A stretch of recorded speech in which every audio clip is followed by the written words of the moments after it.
Hello বন্ধুরা, welcome আমাদের চ্যানেলের পক্ষ থেকে। আজকে আমি আপনাদেরকে দেখাবো যে আপনারা কিভাবে মাইক্রোসফট ওয়ার্ড ডকুমেন্টের ভিতরে মাইক্রোসফট এক্সেল শিট ইনসার্ট করবেন বা একটা ওয়ার্ড ডকুমেন্টের ভিতরে কিভাবে এক্সেল ফাইলে কাজ করবেন।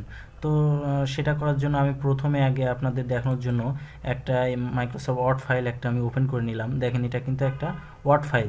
তো আমি ওয়ার্ড ফাইলে দেখেন আমার এখানে যে নিচে একটা পেজ আছে, এখানে আমি আসলে একটা এক্সেল ফাইল বা এক্সেল শিট অথবা একটা স্প্রেডশিট আমি এখানে ইনসার্ট করে দেখাবো যে আপনারা কিভাবে ওয়ার্ড ফাইলের ভিতরে এক্সেলে কাজ করবেন। তো দেখেন সেটা করার জন্য আপনাদেরকে দুইটা ওয়ে আপনারা ফলো করতে পারেন। তো আমি দুইটাই আপনাদেরকে আজকে দেখাবো যে দুইভাবে আপনারা চাইলে একটা ওয়ার্ড ফাইলের ভিতরে এক্সেল শিট নিয়ে কাজ করতে পারেন। তো দুইটা ওয়ের ভিতরে প্রথম যে ওয়েটা আছে বা প্রথম যে পদ্ধতিটা আছে তো সেটা আমি এখন দেখাবো। তো দেখেন আমার এটা একটা মাইক্রোসফট ওয়ার্ড ডকুমেন্ট। তো আমি এখানে দেখেন আমার এই যে সেকেন্ড পেজ, আমি এখানে একটা এক্সেল শিট অ্যাড করে দেখাবো। তো সেটা করার জন্য আপনাকে দেখেন এখানে ইনসার্ট মেনুতে যেতে হবে। এই যে ইনসার্ট মেনুতে গেলাম, এখানে দেখেন ডান সাইডে আমার এখানে এই যে টেক্সট যে ফাংশনটা যে অপশনটা এটার ভিতরে একটা অংশ আছে দেখেন অবজেক্ট নামে। তো এই অবজেক্টে যদি আপনি ক্লিক করেন দেখেন এখানে আছে কি অবজেক্ট আর টেক্সট ফ্রম ফাইল। তো এই যে অবজেক্ট আছে অবজেক্টে আপনাকে ক্লিক করতে হবে। তো ক্লিক করার পরে দেখেন এখানে আপনার কিছু কিছু ফাইল আছে, অবজেক্ট টাইপ আছে। তো আপনাকে এখান থেকে সিলেক্ট করতে হবে এই যে মাইক্রোসফট এক্সেল 2003 ওয়ার্কশিট।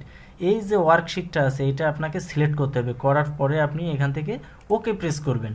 তো দেখেন সাথে সাথে কিন্তু আপনার এখানে একটা এক্সেল শিট চলে আসছে। আপনি চাইলে এই এক্সেল শিটটা বাড়াইতেও পারেন, আপনি চাইলে এক্সেল শিটটা ছোটও করতে পারেন। এখন দেখেন এটা কিন্তু বিভিন্ন এক্সেলে যেমন থাকে সে ঠিক তেমন একটা ঘর আপনার এখানে চলে আসছে। তো দেখেন আমি যদি এখানে লিখি সাপোজ এটা হচ্ছে টেক্সট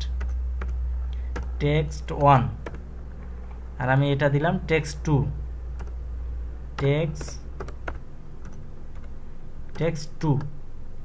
দেখেন আমি যদি এখন বাইরে ক্লিক করি দেখেন এটা কিন্তু আমার একটা এক্সেল ফাইল। দেখেন এখানে কিন্তু লেখা আছে এই যে বিভিন্ন ঘরে ঘরে।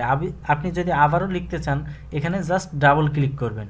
এই যে এরিয়াটা এক্সেলের আছে এটার ভিতরে ডাবল ক্লিক করবেন। আপনি চাইলে এই ঘরটা আপনি এখান থেকে বর্ডারও দিতে পারেন। দেখেন একেবারে ঠিক এক্সেল শিটে আপনারা যেমন কাজ করেন ঠিক সেইভাবে আপনারা এটা কাজ করতে পারবেন। তো দেখেন এখানে আপনি আবারও এডিট মোডে যেতে গেলে জাস্ট এই যে আপনার এরিয়াটা আছে এই যে এরিয়াটা আছে এই এরিয়াটার ভিতরে যে কোনো এক জায়গায় ডাবল ক্লিক করলে আপনার এই অপশনটা চলে আসবে। আপনি চাইলে এখান থেকে এক্সেলের শিট বাড়াইতে পারেন। দেখেন আমার এটা 1 নম্বর শিট, এটা 2 নম্বর শিট। আপনি চাইলে 3 নম্বর শিটও নিতে পারেন। এইভাবে আর কি একেবারে হুবহু যেমন এক্সেলে আপনারা কাজ করেন ঠিক সেই এক্সেল শিটটাই আপনারা মাইক্রোসফট ওয়ার্ডের ভিতরে দেখতে পাবেন। তো এটা হচ্ছে একটা পদ্ধতি। তো আরেকটা পদ্ধতি আছে যেটা আমি দেখাই। এটা আমি শিট নাম্বার 1-এ যাই, আমি এটা যেটা লিখলাম আমি আমার এই লেখাটার ভিতরে চলে যাই, আমি শিট 1-এ যাই, তাহলে আপনাদের বুঝতে সুবিধা হবে। দেখেন আমি কিন্তু এটা আমার শিট 1, আমি বাইরে ডাবল ক্লিক করলাম। এখন দেখেন আমি আরেকটা পথ দেখাবো যেটা হচ্ছে যার মাধ্যমে আপনি খুব সহজে মাইক্রোসফট ওয়ার্ডের ভিতরে একটা এক্সেল শিট আপনার একটা এক্সেল শিট কাজ করা আছে অন্য একটা ফাইলে, এক্সেল শিট ফাইল, সেই ফাইলটাই আপনি হুবহু এখানে ইনসার্ট করতে পারবেন। তো সেটা কিভাবে করবেন তো সেটা আমি এখন দেখাবো। তো সেটা দেখানোর জন্য আমি ডিলিট করে দিলাম। দেখেন সেটা হচ্ছে দেখেন আমি আগে দেখাই, এটা যেহেতু আমার একটা ওয়ার্ড ফাইল, আমার দেখেন এই একটা এক্সেল শিট আছে। তো আমি আগে এক্সেল শিটটা ওপেন করে দেখিনি যে আমার এক্সেল শিটের ভিতরে কি আছে। দেখেন এটা আমার কিন্তু একটা এক্সেল শিট, দেখেন মাইক্রোসফট এক্সেল। তো এইখানে আমার এই যে ঘরটা করা আছে আমি চাচ্ছি যে এই টোটাল শিটটা আমি মাইক্রোসফট ওয়ার্ডের ভিতরে ইনসার্ট করে নেব। তো সেটা কিভাবে করব তো দেখেন সেটা করার জন্য প্রথমে আমি এই ফাইলটা কেটে দিলাম। এখন আমি যে আমার ওয়ার্ড ফাইলে গেলাম, ওয়ার্ড ফাইলে যাওয়ার পরে আমি এই যে ইনসার্ট মেনুতে গেলাম, ইনসার্ট মেনুতে যাওয়ার পরে আমি আবারও অবজেক্টে যাব। তো অবজেক্টে যাওয়ার পরে দেখেন এখানে একটা অপশান আছে যে ক্রিয়েট ফাইল ফ্রম বা ক্রিয়েট ফ্রম ফাইল। তো আমি এটা সিলেক্ট করলাম, করার পরে দেখেন এখানে দেখা যাচ্ছে ফাইল নেম, অর্থাৎ এখানে আপনার যে লোকেশনে এক্সেল শিটটা আছে, যে শিটটা আপনি মাইক্রোসফট ওয়ার্ডের ভিতরে ইনসার্ট করতে চান সেটা আপনাকে সিলেক্ট করে দিতে হবে। তা আমার ফাইলটা আছে হচ্ছে দেখেন কোথায় আছে আমি একবার দেখে আসি। আমার এটা ডেস্কটপে আছে বুক 1 নামে। তো আমি আবার যাই আমার ওয়ার্ডে যাওয়ার পরে আমি অবজেক্টে যাব, যে আমি ক্রিয়েট ফাইলে গেলাম, এখান থেকে আমি ফাইল লোকেশনটা দেখাই দিব। আমার ডেস্কটপে আছে কি নামে আছে বুক 1 নামে, এই যে বুক 1 নামে, এটা দিয়ে আমি ইনসার্ট করব। এটা সিলেক্ট করার পরে জাস্ট এখানে একটা টিক মার্ক করে দেবেন যে লিঙ্ক টু ফাইল, মানে এই ওয়ার্ড ফাইলটা আপনার ওই এক্সেল শিটের সাথে লিঙ্ক হয়ে যাবে। এখন যদি আমি ওকে দিই, দেখেন আমার একটু টাইম লাগবে লোডিং হতে। দেখেন আমার কিন্তু ওই এক্সেল শিটের ভিতরে যে ডাটাটা ছিল হুবহু সেই ডাটাটাই কিন্তু এখানে চলে আসছে। আপনি চাইলে এই ডাটাটা মডিফাই করতে পারেন। সেটা করার জন্য দেখেন এখানে যে কোনো এক জায়গায় এই শিটের ভিতরে আপনার ডাবল ক্লিক করলে আপনি দেখেন আমার কিন্তু এখন এডিট মোডে চলে আসছে।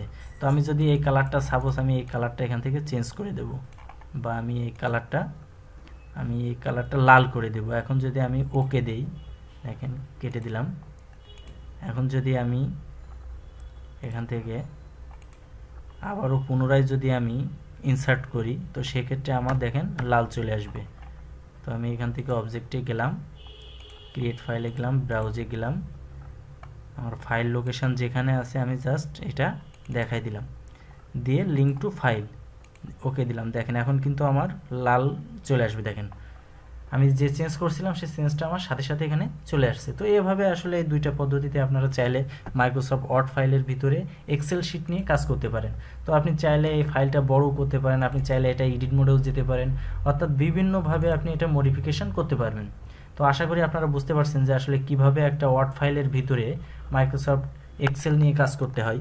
তো আশা করি আপনারা বুঝতে পারছেন। আর ভিডিওটা যদি ভালো লাগে অবশ্যই লাইক কমেন্ট শেয়ার করবেন এবং আমাদের চ্যানেলটি সাবস্ক্রাইব করতে ভুলবেন না। ধন্যবাদ সকলকে।